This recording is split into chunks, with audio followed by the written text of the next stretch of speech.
And now let's make a shaker instrument. You don't have to have a shaker instrument for continuing on the video series, but this can be a fun activity for you and your child. And it's a nice exercise to think creatively. The materials that I'm showing you are not the ones you have to use. You can use what's available to you in your house. So what I've done here is I've taken a paper towel tube and I've cut it down just so it's nice and manageable in my hand. You can make it nice and long. You could leave it even shorter. You can use other containers such as empty spice jars or plastic boxes or leftover Easter eggs or empty and clean milk jugs. Whatever you have on hand, get creative with your materials. Same with the fillers. I'll be using a little bit of rice, mostly because I don't want something too loud to overwhelm the video right now, but you could also use dried beans, plastic beads, game pieces, dice, whatever you have laying around that will help create a noise filler. So I've taken that paper towel tube. I've already gone ahead and put wax paper over one end. The wax paper is nice and rattly, okay? It's usually pretty easy to come across in the household, but you could also use aluminum foil or newspaper or cardboard or regular paper, whatever you have on hand. And I just used blue painter tape because that's what I had here. That's also nice and colorful. So to finish off the noisemaker, I'm just going to add my noise filler. And for your noise filler, you can experiment with different sounds and densities. You could use just a little, or you could put a lot in. And the types of materials and how much you put in it and what container it's going in is going to affect the sound. I'm just going to go ahead. I think that's enough for this one. I don't want to overwhelm the wax paper. Here we go.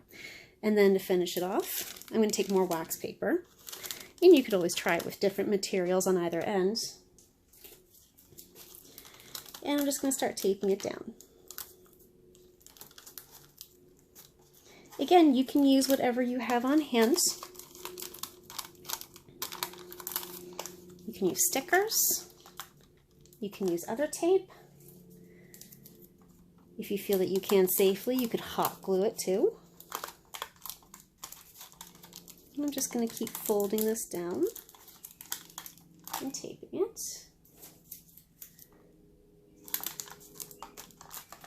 The nice thing about using reversible materials is that in case the filler is something that you want to have back, like beads or game pieces or things like that, it's no big deal to take it apart.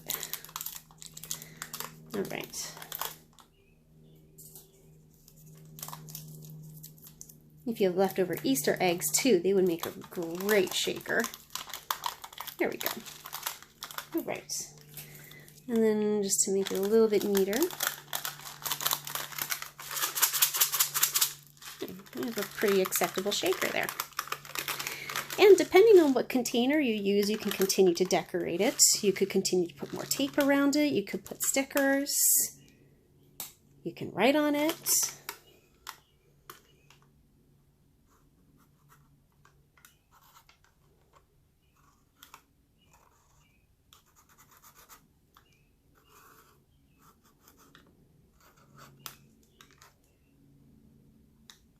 There we go.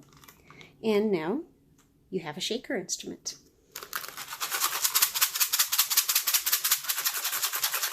See you in the next video.